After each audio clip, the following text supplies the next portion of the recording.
What's up YouTube, NCG here, bringing you a budget dinosaur deck profile. Now yes, dinosaurs got a bit of a slap because they did win Worlds last year and they were still a very, very powerful force. However, the upcoming ban list might change that and give them a little bit more back. Regardless whether they do or don't, this deck is still incredibly fun if you go with an Ultimate Conductor Tyranno build. Now, this whole build is very, very budget. There are ways you can make it even cheaper than it is right now. So when I get to those cards, I'll point them out for you. But this is a very nice, easy, cheap deck that you can pick up, have fun with, and still be very, very competitive with. So without further ado, let's get started.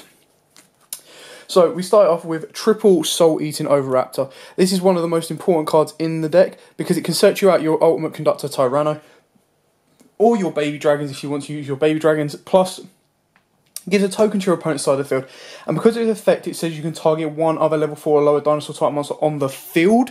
You can target the token and then get its effect going off, so it's very, very powerful in that sense. We play triple Baby Ceresaurus. Now you can obviously play Petite Periodon if you wish, but the reason we don't play that is because we only play 3 higher level monsters, and I'd rather be searching out my Ultimate Conductor Tyranno, and obviously the only other one that you can really bring out is the Kaiju. So you don't really need to worry about that because you've only got the one target that you can kind of get around its summoning conditions with, which is why you play 3 Baby Ceresaurus, because you want to be going into your Oviraptor, you want to be going into your other level 4s as well. Now we do play a heavy vanilla lineup, and by heavy I mean about 5 cards. We play triple Megalo Smasher and double Cabazulus. Now you can play Sabersaurus as well if you want, as it's an earth option and it's stronger. But the reason we're playing this one is because we can get into Mistile Boy. So we're playing 2 Rescue Rabbits, which means both of these plays are live. Ideally, you've got less so with Cabazulus, but if you play a third one, then it's just as relevant as Megalo Smasher. Which we play double Rescue Rabbit. Now you can play triple Rescue Rabbit just to see this card. Now obviously Rescue Rabbit will then tribute off and get you 2 level 4s. So you go straight into a rank 4, or of course you can then use those because you're bringing out Waters to go into a Mistile Boy, and then hopefully extend your plays a little bit further that way if you want to. Regardless, this is just a cheaper option for you to play. We then play double Ultimate Conductor Tyranno. Now again, obviously, incredibly powerful card. You only want to play it 2 because it is searchable and it can get a little bit cloggy. Obviously, you need to be able to fill your grave up with 2 level 4s. So ideally, if you play any XYZ that detaches 2 materials, then obviously your Conductor will be live after you've used your Rabbit. But regardless, Conductor is still incredibly powerful because you destroy the baby in hand, you then get an effect off to get you a Oviraptor, and then you can start circling stuff around. For the one-offs, we play the 1 Duracalio, the 1 Giant Rex, the 1 Miscellaneousaurus, and obviously this is at 1. It is an incredibly powerful card. You ditch it to your graveyard, you're protecting your dinos during your main phases, but obviously what you want to keep in mind with that is that what you want to keep in mind is it is only the one-off, so you do need to have the ability to try and recycle it if you need to, but better than that, your Giant Rex is incredibly powerful, especially when comboing off with your double evolution pill, because it's one of your free sends anyway, which is really, really nice because it's a free send to Banish Shard and you get it back anyway, so you've got a very, very powerful 2k monster on board, which is a level 4 that you can use to just rank over. Your Duracalio, now you can, on top of getting rid of your Duracalio or taking out your Duracalio and your Ghost Ogres and Snow Rabbits, you can move into a cheaper budget version of Effect Veiler. Now, Duracalio is more there for the ability to banish Miscellaneousaurus, bring out Duracalio, and go into a high-speed Roy Shambara for you to then go with game on top of your Ultimate Conductor Tyranno. So it is just a small option there for you.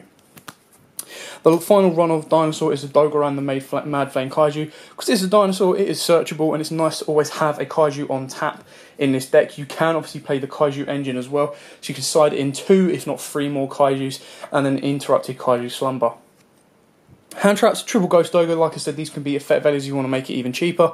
And then of course the 1 Maxi, because they are the most powerful hand traps in the game on a budget as well, because Ash is nowhere near a budget deck. Then for our spells, we play the triple Lost World. This again is your power play card in this deck now that we haven't got Lithogasm and stuff like that. Giving your opponent the token and then being able to protect all of your monsters while they've gotten a token, and you keep that token on board because you're constantly destroying other monsters from your deck instead to extend your board until you have the ability to Ultimate Conductor Tyranno and just get rid of them and go from there. Triple Terraform, because it is the most important one, we do want it in our hand from our starting hand, so Triple Terraforming to get to it. Triple Fossil Dig, and obviously this is to search out your other dinos, so your Miscellaneousaurus, your Baby Cerosaurus if you've got that ready to play, and of course your Miscellaneousaurus should you need to off of an Oviraptor, so it just gives you more place to go with. Double Evolution Pill. Now you can place it free if you want, but it's more of a top deck opening it. If you open this one, it's very, very powerful because you banish a dinosaur monster and one non-dinosaur monster from your hand and or graveyard, especially summon a level 7 or higher dinosaur monster from your hand or deck, ignoring its summoning conditions. So we only have 3 dinos that it can be targeted for. Now ideally you're going to be dropping this and then getting your ultimate Conductor Tyranno out. Now if you get Conductor Tyranno out first turn, unless your opponent has a way of dealing with it, you can disrupt their plays massively and, you know, hopefully go in for game next turn. We've then got the 1 Soul Charge, the 1 Upstart to make it a 39 card deck, and the 1 Dark Hole for the more budget version. And then the only traps we play are Triple Survival's End, which again tops on top of having normal monsters, and on top of that, when you're giving your opponent tokens, this can be a very, very powerful card.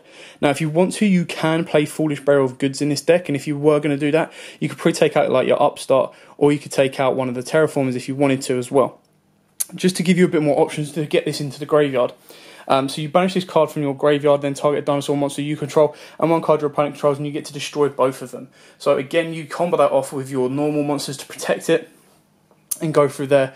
But its main effect is to destroy as many normal monsters on the field as possible, and if you do, special summon 1 level 4 or lower dino type monster from your deck, up to number destroyed by this effect, but destroy them during the end phase. What I also do need to mention about Rescue Rabbit is if you've got the field spell out as well, Rescue Rabbit's effect to destroy the 2 monsters in the end phase can be protected by using the effect of Lost World, so you can stop them being destroyed, destroy 2 monsters in your graveyard instead, and get 2 more, so you can literally flood your board a little bit more. The majority of the dinosaur stuff is all available in free structure decks, so it's very, very easy to get hold of. Now for our extra deck, we play a standard lineup of rank 4 toolbox. We've got the 1 Castel, the 1 Gargoyle Samurai to help push you for games, the 1 Baguska, the 182 Heartland Draco because we do rely on the field spell quite a bit, the 1 Evil Sword Dulka, 2 Evil Sword Lagiers, 1 Ragnar Zero. Now this is very, very powerful because obviously Lost World deducts 500 attack points from all monsters on the field that aren't dinos, so Ragnar Zero can always be live, and especially with an ultimate Conductor Tyranno on top of that, you can use Ragnarok's effect to pop one that could be disruptive, draw a card, and then you get to save your ultimate Conductor Tyranno's effect. 1 Tornado Dragon, still incredibly powerful staple level 4 in the deck. And then for our Link monsters, we've got the 1 Link Spider because we play normal monsters, Mistar Boy, this can be a second Link Spider if you want, 1 Proxy Dragon, and 1 Deco Talker to kind of extend your boards and go from there, but you very rarely need to in that sense. And then for our Synchros, we play the 1 Trishula Dragon on the Ice Bearer because we can make it, and it can be a powerful play to make. And then the 1 High Speed Roy Shambara, which might be your most expensive card in the deck, but this can easily be taken out if you want, and you can put in another Link Spider, or you can put in more rank 4s. It just gives you a bit of an option to try and make the deck cheaper if you wish. The extra deck, like I said, isn't as heavily reliant. The main cards you really need are like your Lagiers and your Dulkers, because they are power play cards that can actually win you the game. Especially if you've got an Ultimate Conductor Tyranno on board and they're like, right, I want to Regeki you, but I've got to get past your Lagier. I want to destroy you with a monster effect, but I've got to get past a Dulka. I want to summon a monster, but I've got to get past the Lagier. Like, it just constantly goes around, and it can be very, very powerful and very, very disruptive to your opponent. And like I said, actually win you the game quite nice and easily. Anyway, thanks for watching. I hope this gives you a couple of ideas of playing the deck on a budget. The ban list might change certain things in this deck, but we'll soon see when it does drop. Thanks for watching. Don't forget to like, comment, subscribe, share. I hope you all have a very, very good new year. 2018 will be great for Yu-Gi-Oh! And of course the NCG channel with loads more content coming up for you guys as we go along. So like, comment, subscribe, share. Till next time guys, in the new year, see ya.